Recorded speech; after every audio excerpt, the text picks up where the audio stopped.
Udurlarsa ഞാൻ പ്രത്യേകിച്ച് ഒരു സിനിമ ബാക്ക്ഗ്രൗണ്ടിൽ ഒരു സാധാരണക്കാരനായിട്ട് ഒരാളുടെ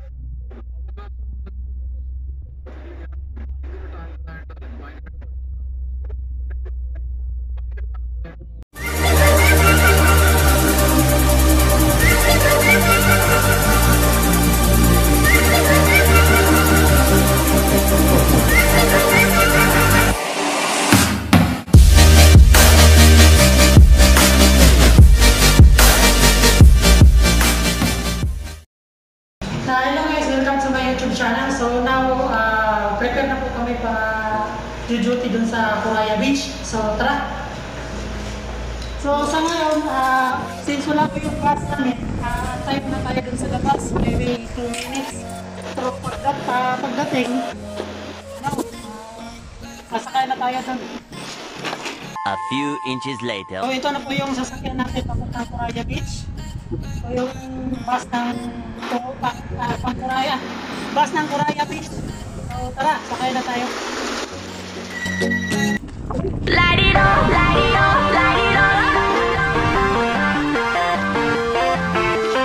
Light it up, light it up, light it up.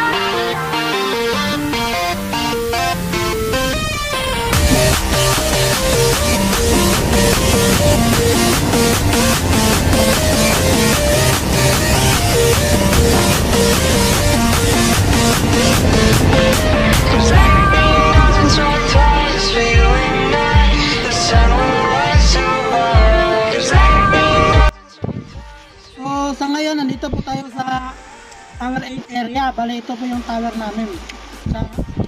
Karating na namin galing yung fitness. So, kasi dahil pagod kami kanina, kakain muna tayo ng toast para masaya ang araw niya.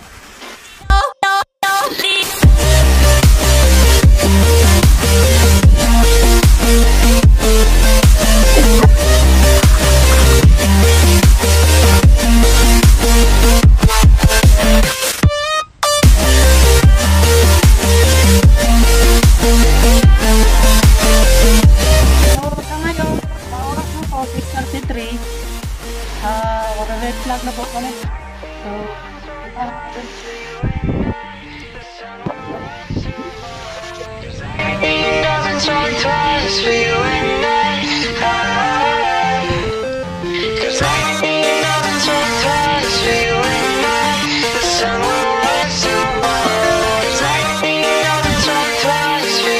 A few moments later. dinner break ko na pala ngayon guys.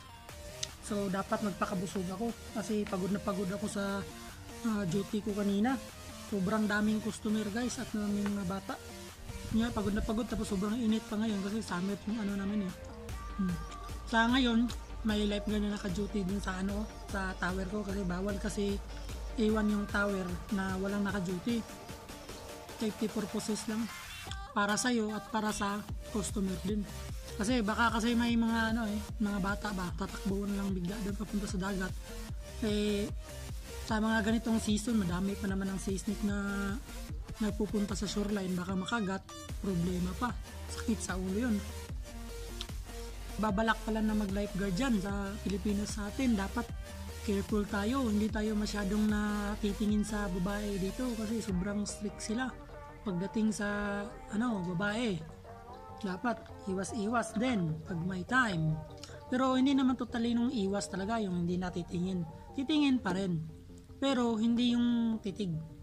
Yung titingin ka, yung saglitan lang. Ganun lang. Kasi strict sila masyado sa babae dito pagdating sa babae.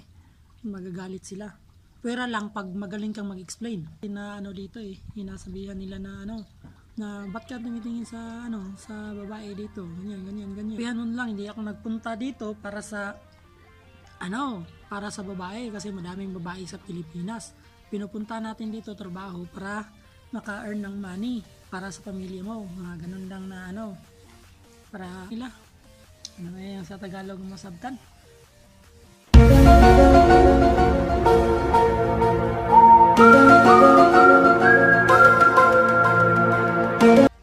Maintindihan nila para maintindihan nila yung ibig mong sabihin. Ay wala basta yun na yun. Additional info nga pala guys. So mga bagong OFW dito sa Saudi Arabia. May batas na pala na bawal mag-short sa public place. Baka mahuli kayo. May piyansa pa naman na 5,000 riyal. Sobrang laki na nun. Almost 80,000 na din sa atin yun. 80,000 peso. Kaya careful lang. Pag dito kayo sa loob ng Saudi Aramco, hindi kayo sisitahin. Ayos lang. Pero pag sa labas na, huwag kayong mag-short, anong tawag yun, sando, bawal yun dito sa Saudi. Baka matsimpuhan kayo, iyak. Iyak ba? So, yun lang po. So, yun nga dito na po nagtatapos yung video natin. Ito po yung 8 hours duty namin. See you next video guys. Huwag niyo kalimutan i-share at i-like at i-spread yung video natin guys. Salamat! God bless!